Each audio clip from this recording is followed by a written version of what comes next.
Hello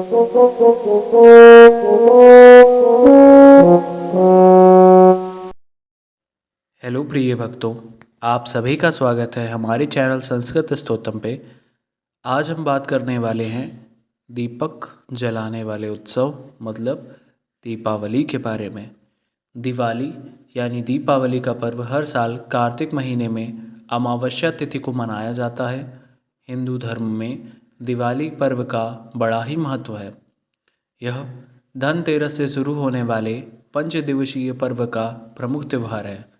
धार्मिक मान्यताओं के अनुसार भगवान राम 14 वर्ष का वनवास पूरा करके जब अयोध्या लौटे थे, तब उनके आगमन की खुशी में दीपावली का त्यौहार मनाया गया था। वैसे दिवाली की कई अन्य कथाएं और मान्यताएं हैं, लेकिन सभी कथाओं और मान्यताओं में दिवाली की देवी यानी लक्ष्मी जी की कृपा पाने का दिन बताया गया है। तो आइए जानते हैं कि इस वर्ष हम दीपावली का त्यौहार कब मनाने वाले हैं।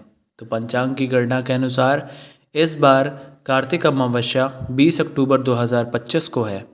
लक्ष्मी पूजा मुहूर्त 20 अक्टूबर 2025 को दोपहर 3:44 से शुरू होकर अगले दिन 21 अक्टूबर शाम 5:54 तक रहेगा। दिवाली पूजा का क्या नियम है वह भी हम जानते हैं कि दिवाली पर गृहस्थ लोग प्रदोष काल में स्थिर लग्न के समय भगवान गणेश, देवी लक्ष्मी और कुबेर महाराज की पूजा अर्चना करते हैं। व्यापारी लोग इस दिन अपना बही खाता बदलते हैं, इसलिए व्यापारियों के लिए नया वर्ष भी इसी दिन चालू होता है। गुजरात में दिवाली से ही महालक्ष्मी वर्ष का आरंभ माना जाता है। दिवाली के दिन अपने वाहन पर सवार होकर माँ लक्ष्मी पृथ्वी पर भ्रमण के लिए आती हैं, इसलिए लोग अपने घर और छत की सफाई करते हैं। घरों में रंगोली बनाकर देवी लक्ष्मी जी का स्वागत करते हैं। कहते हैं इस रात कुछ ऐसे शगुन होते हैं जो बताते हैं कि महालक्ष्मी का आगमन आपके घर में हुआ है। दिवाली के दिन देवी लक्ष्मी पूजा अर्चना करने के बाद लोग अपने रिश्तेदारों पड़ोसियों के बीच उपहार एवं मिठाई बांटते हैं। बच्चों को यह त्यौहार इसलिए भी खूब पसंद आता है क्योंकि इसमें उन्हें आतिशबाजी बम पड़ाके फोड़ने का मौका मिलता है। लेकिन देश के कुछ भागों में प्रदूषण के खतरे को देखते हुए दिवाली पर आतिशबाजी को बैन कर दिया गया है। ऐसे में बच्चों को थोड़ा निराशा हाथ लगती है, फिर भी सभी लोग दिवाली का त्यौहार बड़ी उत्साह और आनंद के साथ में मनाते हैं। दीपावली से जुड़ी सबसे लोकप्रिय कथा हिंदू महाकाव्य रामायण में है। रामायण के हिसाब से दीपावली के दिन भगवान राम, सीता और लक्ष्मण 14 साल का वनवास पूरा करने के बाद अयोध्या लौटे थे। उसी के उपलक्ष्य में अयोध्या वासियों ने पूरी अयोध्या नगरी को दीपों से सजा दिया था। भगवान राम को उनके पिता ने जो 14 वर्ष का वनवास जाने का आदेश दिया था, वनवास के दौरान भगवान राम, उनकी पत्नी सीता और भाई लक्ष्मण ने बहुत सारी कठिनाइयों का सामना किया, जिसमें से रावण द्वारा सीता का उठा कर लेके जाना, उसके अलावा 14 वर्ष तक लगातार जंगलों में रहते हुए नियमित कष्ट को भोगना एवं उसके पश्चात धीरे धीरे उनकी खोज के लिए सभी जगह से होते हुए कंदमूल फल खाते हुए आगे बढ़ते रहना और फिर लंका जाकर रावण के साथ में भीषण संग्राम करना, उसके पश्चात वहाँ से वापस अयोध्या आना। इसी बीच में राम जी को बहुत सारी सहायताएं भी मिलती हैं, जैसे कि हनुमान जी की सहायता, सुग्रीव की सहायता एवं दिव्य पक्षी जटायु ने बहुत बहादुरी के साथ भी रावण का सामना किया था, तो उसकी भी सहायता मिलती है।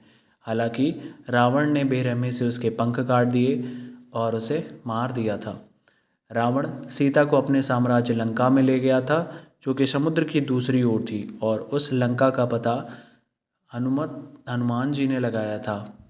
उसके पश्चात जब हनुमान जी वापस आकर श्री राम जी को बताते हैं, तब उसके बाद श्री राम जी ने नल और नील की सहायता से समुद्र पर एक सेतु का निर्माण किया था, क्योंकि नल और नील को वरदान था कि इनके द्वारा कोई भी फेंका गया पत्थर समुद्र पर हमेशा तैरता रहेगा। अच्छाई और बुराई की लड़ाई में भगवान राम ने रावण का वध करके सीता जी को छुड़ा लिया था।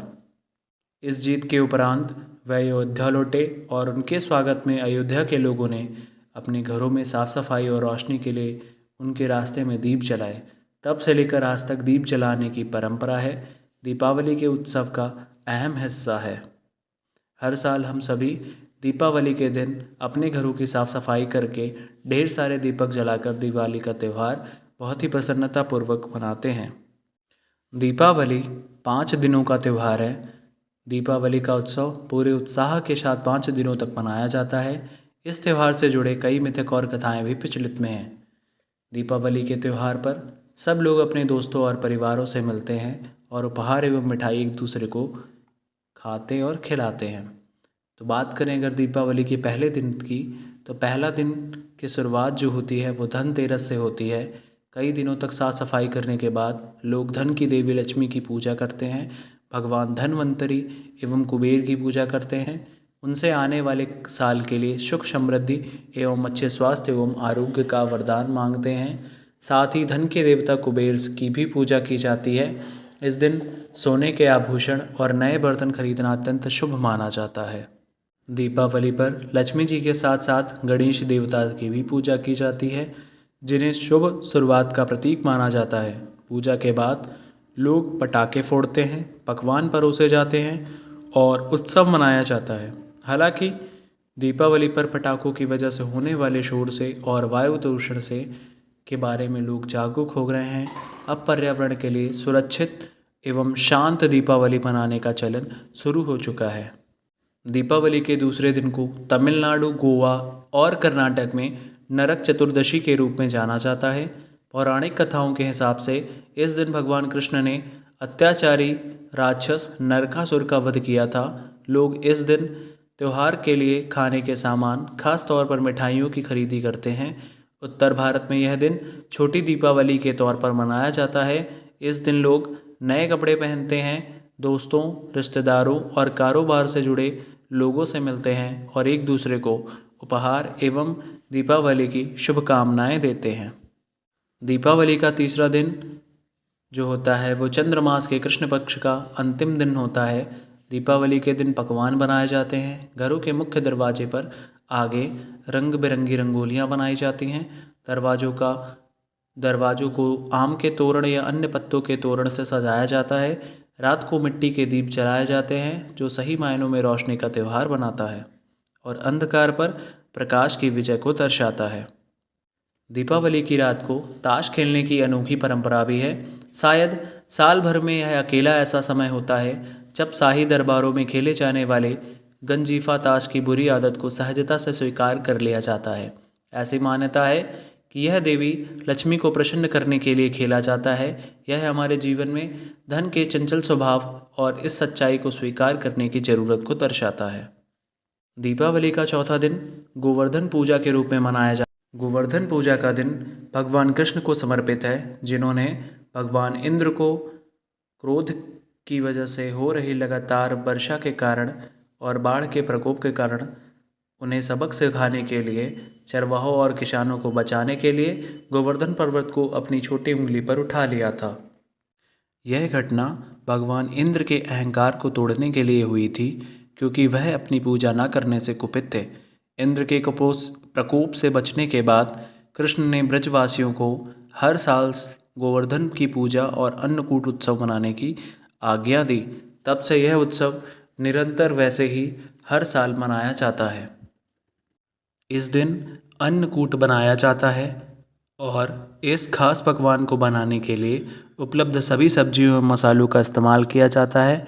इसे दोस्तों और परिवारों के लोगों में बांटा जाता है। ऐसा माना जाता है कि गोवर्धन भगवान कृष्ण के नीचे भगवान कृष्ण ने सभी से खाने पीने के जो भी सामान उपलब्ध थे उन्हीं में से एक दूसरे के साथ बांटने के लिए कहा था। इससे एक समुदाय के रूप में इकट्ठे हुए लोग भूख से लड़ने में सफल हुए और इस मुश्किल घड़ी का सामना किया था। दीपावली उत्सव का अंतिम दिन भाई दूज के रूप में मनाया जाता है। इस दिन भाई तिलक या भाई को फोंटा के नाम से भी जाना जाता है।